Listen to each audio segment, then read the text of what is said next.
जी साथियों, आप सभी को मेरा प्यार भरा नमस्कार। मैं मुकेश यादव, मैं टारगेट से, और आज हम पढ़ेंगे कक्षा 9th की मैथ एक्सरसाइज 14.3 का क्वेश्चन नंबर 2, यानी कि दूसरा क्वेश्चन। ठीक, एक बार क्वेश्चन नंबर दूसरे के स्टेटमेंट को रीड करते हैं, फिर सॉल्व करने की कोशिश करते हैं। ये बच्चे समझिएगा, कहा जा रहा है कि भारतीय समाज के विभिन्न क्षेत्रों में प्रति 1000 लड़कों पर लड़कियों की संख्या निकटतम 10 तक की संख्या के आंकड़े नीचे दिए गए। ठीक, यहाँ पर आपको क्षेत्र बताया जैसे और यहाँ पर लिखा है प्रति 1000 लड़कों पर लड़कियों की संख्या। अनुसूचित जाति में जो है वो 940 लड़कियां हैं, प्रति 1000 लड़के यानी 1000 लड़कों पर 940 लड़कियां। और अनुसूचित जनजाति में 970, गैर अनुसूचित जनजाति में जो है 920, पिछड़े जिले में 950, गैर पिछड़े जिले में 920, ग्रामीण क्षेत्र में 930 और शहरी क्षेत्र में 910। करा ऊपर दी गई सूचनाओं को एक दंड आलेख द्वारा निरूपित कीजिए। कक्षा में चर्चा करके बताइए कि आप इस आलेख से कौन से निष्कर्ष निकाल सकते हैं। ठीक, तो पहले आपको बच्चे क्या करना है, कुल मिलाकर इसका आलेख बनाना है। तो समझिएगा ध्यान से, ये बच्चे जो दो चीज दिया था, एक दिया था क्षेत्र, तो हमने इधर बना दिया क्षेत्र, और जो दिया था प्रति 1000 लड़कों पर लड़कियों की संख्या, अरे उल्टा लिख दिया हमने। ये आपका है प्रति 1000 लड़कों पर लड़कियों की संख्या, ये है आपका क्षेत्र। प्रति 1000 लड़कों पर लड़कियों की संख्या, इसको लिख लीजिएगा लड़कियों की संख्या, नहीं है इस पर रहेगा, इसे यहाँ आप लिख लीजिएगा। ठीक, और यहाँ रहेगा क्षेत्र। ठीक, क्या का रहेगा क्षेत्र, ये रहेगा क्षेत्र। तो ये बच्चे यदि बात करें हम, तो सबसे पहले हमको जाना है कि अनुसूचित जाति में जो है वो 940 लड़कियां हैं। कितना? 940। 1000 लड़कों पर 940 लड़कियां हैं। तो यहाँ समझिए 940 हमारा यहाँ है, बस आपको कुछ नहीं करना है। 940 के सामने से एक आयताकार ग्राफ आपको बना देना है बस।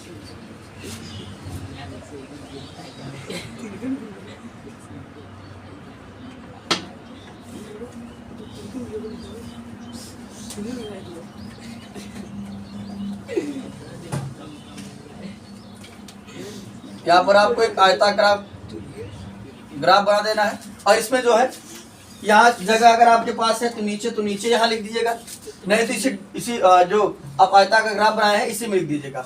क्या है बच्चे? अनुसूचित जाति,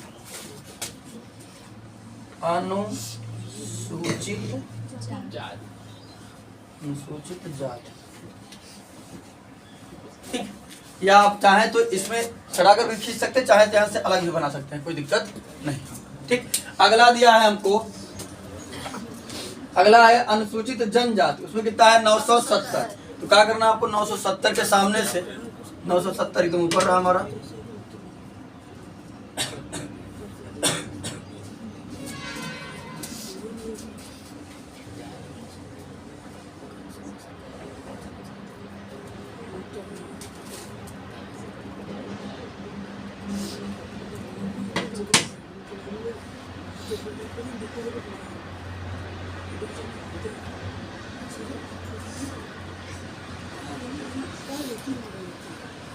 यहाँ लीजिएगा अनुसूचित जनजाति, अनुसूचित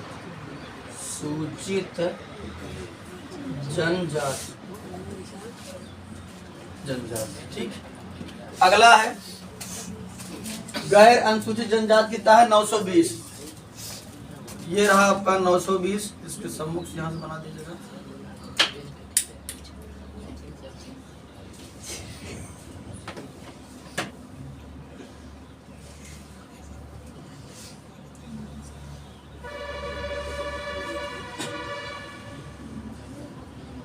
यह गैर अनुसूचित जनजाति, यहाँ लिख लीजिएगा पूरा, गैर अनुसूचित जनजाति। ठीक, इसको लिख लीजिएगा, लिख जाए।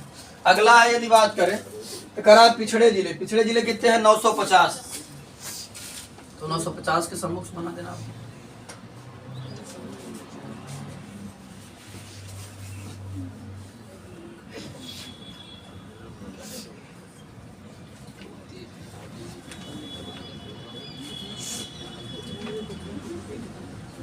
ये हो गया आपका 950।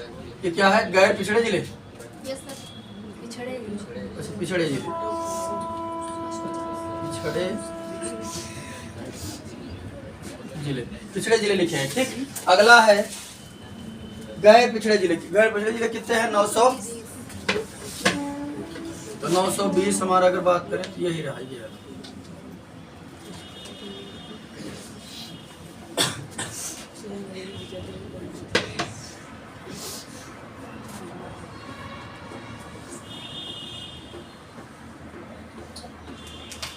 रहा गैर पिछड़े जिले। गैर पिछड़े जिले, पिछड़े जिले। अगला रहा ग्रामीण। ग्रामीण कितना है? 930।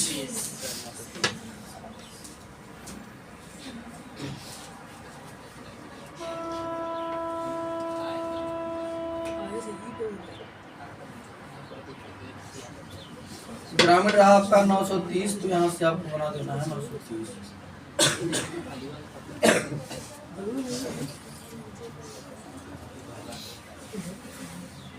ये रहा आपका ग्रामीण क्षेत्र।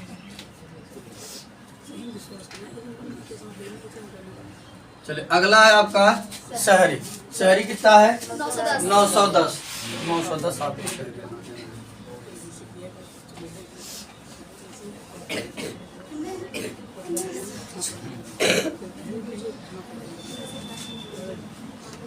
ये आपका हो गया शहर।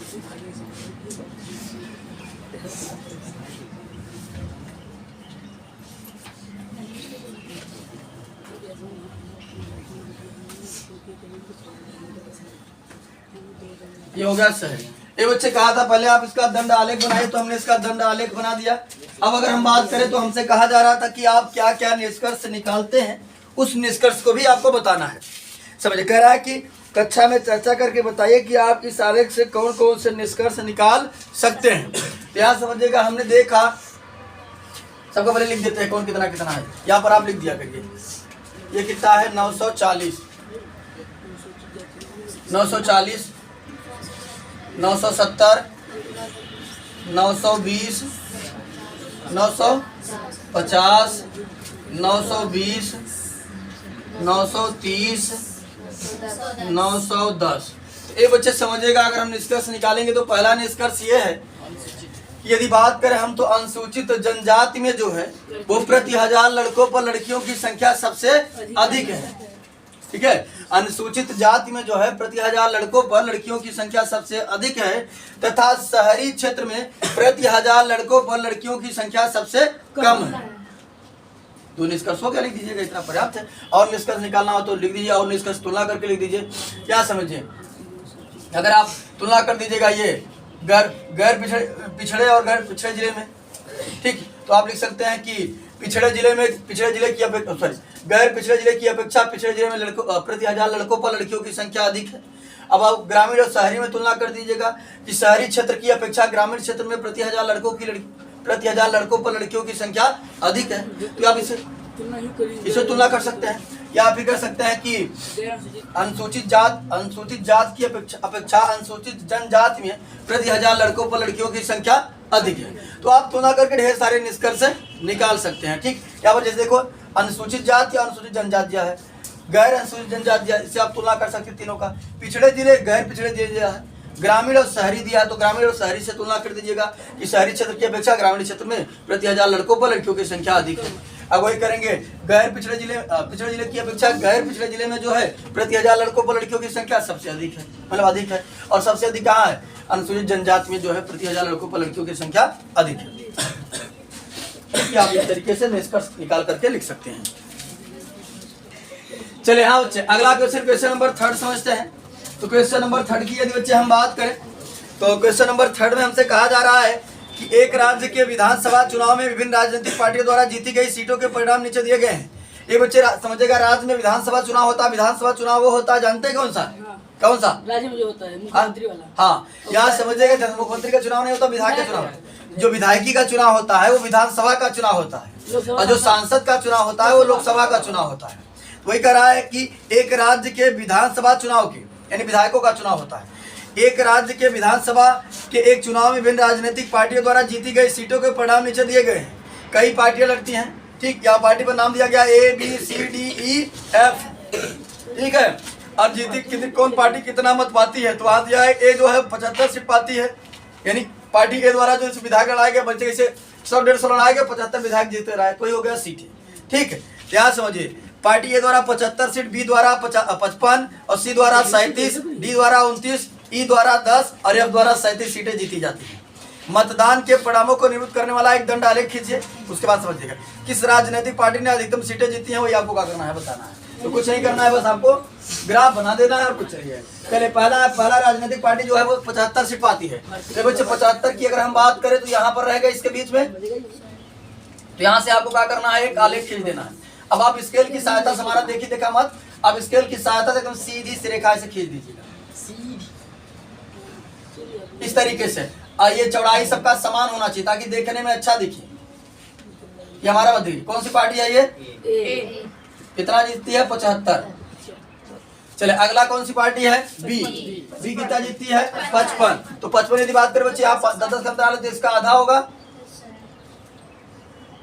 यहां से होगी। कितना जीतती है ये, 55।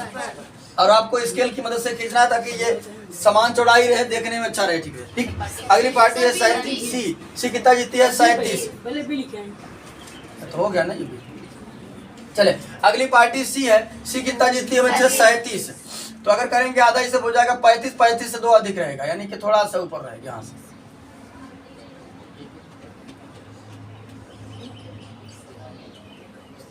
ये सी पार्टी है, कितना जीतती है, 37। अगली पार्टी कौन सी है, डी। कितना जीतती है, 29, यानी 30 से हल्का सा एक कम। ये पार्टी डी है, कितना जीतती है, 29। अगली पार्टी कौन है, ई। कितना जीतती है, 10।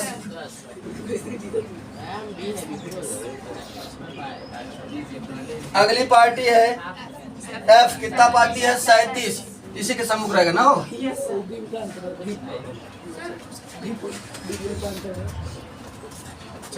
ये कौन सी पार्टी है, एफ। कितना पाती है, 37। ये दोनों समान रहेंगे। ठीक, तो ये बच्चे दंड आलेख बनाने के लिए कहा था हमने, दंड आलेख बना दिया। आपको स्केल की सहायता से माप करके अच्छे से साफ बनाना है, स्पष्ट बनाना है। अब कह रहा है कि बताइएगा किस राजनीतिक पार्टी ने अधिकतम सीटें जीती हैं, कौन सी जीती पार्टी, पार्टी ए जो है वो कैसी जीतती है, 75। इसी पार्टी का जो मुखिया होगा वही क्या बनेगा, मुख्यमंत्री बन जाएगा। ठीक, इस पार्टी के 75 विधायक इसको कहेंगे, इसको इनको मुख्यमंत्री बना दिया जाए, वही मुख्यमंत्री बनेंगे। क्योंकि जिस पार्टी के पास अधिकतम विधायक होंगे यानी बहुमत प्राप्त करेगा, उसी पार्टी का जो मुखिया होता है वही क्या बन जाता है, मुख्यमंत्री बन जाता है। तो पार्टी ये जो है वो सबसे अधिक सीटें जीतती है। ठीक, तो आज की क्लास में एक्सरसाइज 14.3 का क्वेश्चन नंबर 3 तक हम लोगों ने कंप्लीट कर लिया है। बाकी जो बचे हुए क्वेश्चन है उसे नेक्स्ट क्लास में सॉल्व करने की कोशिश करेंगे।